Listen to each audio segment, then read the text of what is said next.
안녕하세요. 주식맘사TV입니다. 자, 추석 연휴 마지막 날인데요. 여러분들 추석 연휴 잘 보내셨나요? 추석 연휴 기간 중에 우리나라 증시는 개장을 하지 않았지만 미국 그리고 아시아 증시가 굉장히 많이 하락을 했습니다. 자, 이렇게 세계 증시가 하락한 까닭은 중국 흥다그룹의 파산이라는 그런 악재 때문에 미국 나스닥 같은 경우에는 연휴 기간 중에 거의 한 3% 정도 하락을 했죠. 우리나라 시간으로 지난 토요일 새벽 0.9% 하락을 했고요. 지난 월요일에는 2.19% 하락을 했습니다. 금일 새벽 마감한 미국장 같은 경우에는 하락을 멈추긴 했지만요. 지난 추석 연휴 기간 중에 나스닥이 거의 한 3% 정도 하락을 했다라는 거죠. 일본 증시 또한 어제 2.17% 하락을 했고요. 지금 현재 일본 증시가 0.58% 정도 하락을 하고 있습니다. 하지만 흥다그룹의 당사자라고 할 수 있는 중국 상해 같은 경우에는 그동안 휴장이었다가 오늘 개장을 했는데요. 그다지 하락폭이 크지는 않습니다. 0.33% 하락이 나오고 있고요. 대만 같은 경우에는 오늘 개장을 했는데요. 지금 현재 2.44% 이렇게 하락이 나오고 있다는 거죠. 그러니까 추석 연휴 기간 중에 흥다그룹의 당사자인 중국을 제외한 미국 그리고 일본, 대만 증시가 2%에서 3% 정도 이렇게 하락을 했다라는 거죠. 흥다그룹의 이 파산 결정은 내일 결정이 난다라고 합니다. S&P에서는 중국 정부가 파산설 흥다에 직접 자금 지원을 하지 않을 거라고 이야기는 하고 있고요. 자, 흥다그룹이 대마불사 논란을 부를 만큼 큰 기업은 아니다라고 이야기를 하고 있습니다. 그러니까 일각에서는 흥다그룹 제2의 리만 브라더스 사태가 일어나지 않을까라는 우려도 있는데요. 하지만 이 흥다그룹이 파산을 하더라도 장에 미치는 영향이 그렇게 크진 않을 거라는 이야기가 대세인 것 같습니다.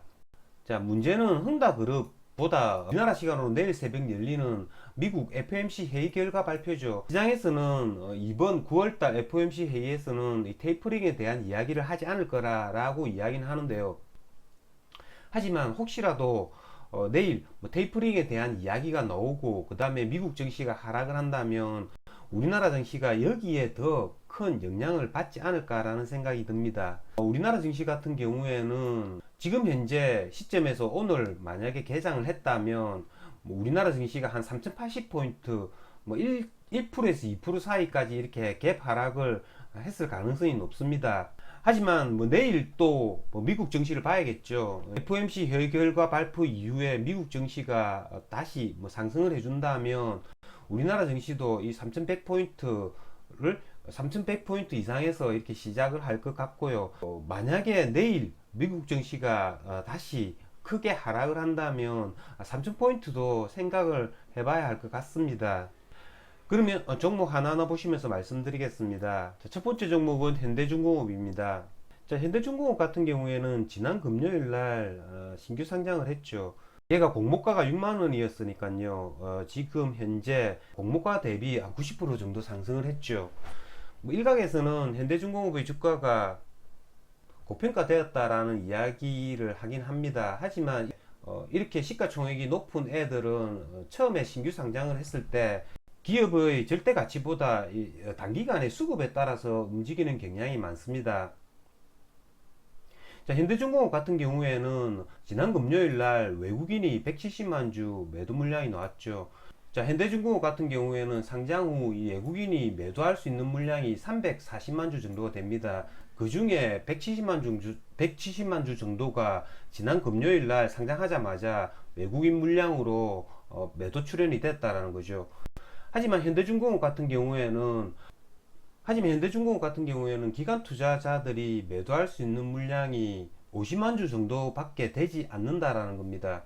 그만큼 기관 투자자들의 의무 보호 확약으로 묶인 물량이 많다라는 건데요. 지난 금요일에는 이렇게 기관 투자자의 매수가 들어왔다라는 거죠. 이렇게 시가총액이 이렇게 10조 정도 되는 대형 우량주들 같은 경우에는 상장하자마자 기관 외국인의 수급에 따라서 주가의 향방이 이렇게 결정이 되는 경향이 많기 때문에 내일 같은 경우에도 외국인 기관 매도 물량은 그렇게 크게 많이 나오지 않을 것 같습니다. 그렇기 때문에 추석 연휴 기간 중에 세계 증시가 안 좋았기 때문에 얘네들이 내일 아침에 이렇게 하락을 한다면 오전에 매수해 가지고 단타 전략 한번 노려볼 수 있다라는 거죠. 어쨌든 뭐 현대중공업에 대해서는 뭐 기회가 있으면 한번 따로 영상을 제작해 가지고 올리도록 하겠습니다. 자, 다음은 SK바이오사이언스인데요. 자, SK바이오사이언스 같은 경우에도 6개월짜리 보호예수 물량이 이렇게 풀리죠. 9월 18일 날 6개월짜리 물량이 풀리는데요. 9월 18일은 이렇게 추석 연휴 기간 중이었죠.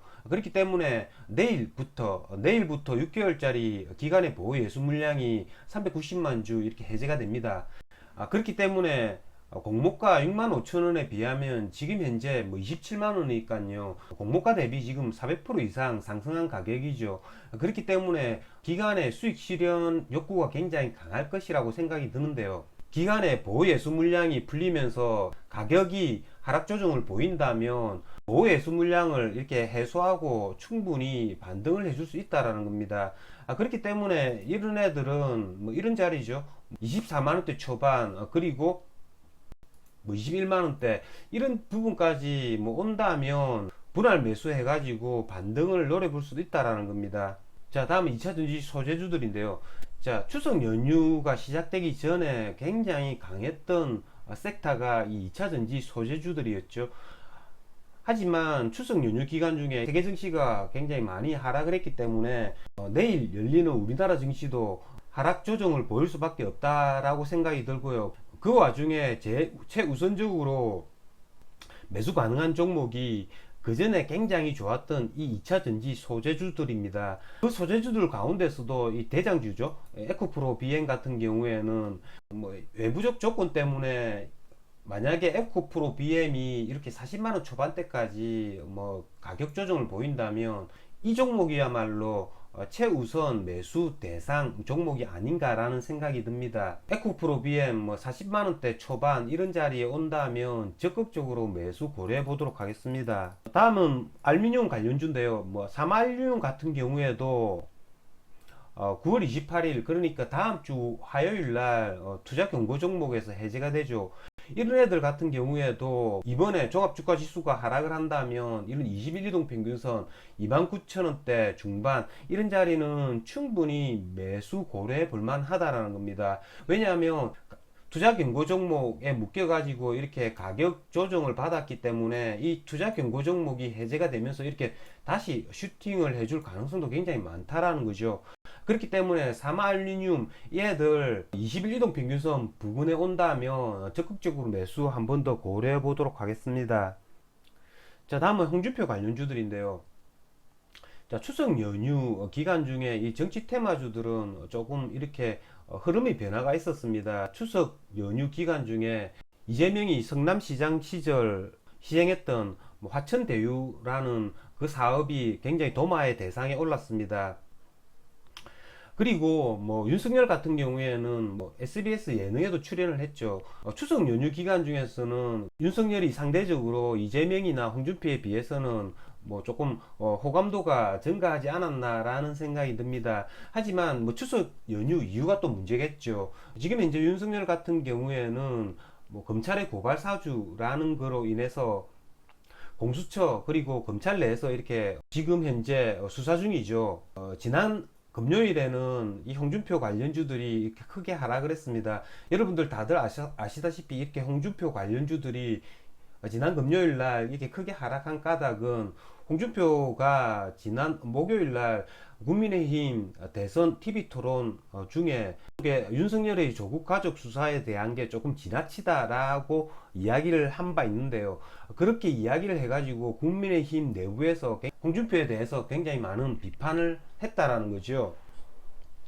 그런 걸로 인해서 홍준표 관련주들이 지난 금요일 날 크게 하락을 했습니다.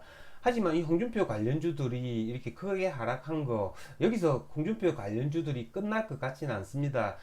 왜냐하면 추석 지나고 나서 또 윤석열의 그런 고발 사주에 대한 조사 이런 게 또 언론에서 이렇게 발표가 되고 홍준표가 유의미한 지지율을 보인다면 다시 이런 애들은 가격 조정을 거치다가 다시 한 번 더 상승을 해줄 수 있다라는 거죠. 자, 경남스틸 같은 경우에는 9월 27일 그러니까 다음 주 월요일 날 투자 경고 종목에서 해제가 됩니다. 뭐 그렇기 때문에 이런 자리죠. 목요일, 금요일, 뭐 이틀간 20일 이동 평균선 이런 자리까지 가격 조정을 보인다면 투자 경고 종목 해제와 함께 충분히 반등도 노릴 수 있다라는 겁니다. 홍준표 관련주들 투자 경고 종목에 묶였던 애들은 언제 투자 경고 종목이 해제가 되는가의 여부 그런 거를 체크해 놓으셨다가 이런 애들이 21 이동 평균선 부근에 오면 충분히 반등을 노리고 매수도 가능하다라는 겁니다. 자, 다음은 마지막으로 3분기 실적 호전주입니다. 만약에 내일 새벽 미국 FOMC 회의 결과 테이퍼링에 대한 결과 발표가 나고 미국 증시가 뭐 크게 또 하락을 한다면 우리나라 증시가 3,000포인트까지도 열어둬야 된다라는 거죠. 그럴 경우에 매수 가능한 종목이 이 3분기 실적 호전주입니다. 3분기 실적 호전주 같은 경우에는 3분기 실적이 호전될 것이라는 그런 걸로 인해서 주가가 많이 상승을 해 주었죠. 이번 하락기에 주가가 하락을 한다면 이런 애들도 충분히 매수 가능하다라는 겁니다. 이런 애들을 매수를 하면 주가가 반등을 할 때 이런 종목들은 주가 반등폭보다 훨씬 크게 더 반등을 해줄 수 있다라는 겁니다.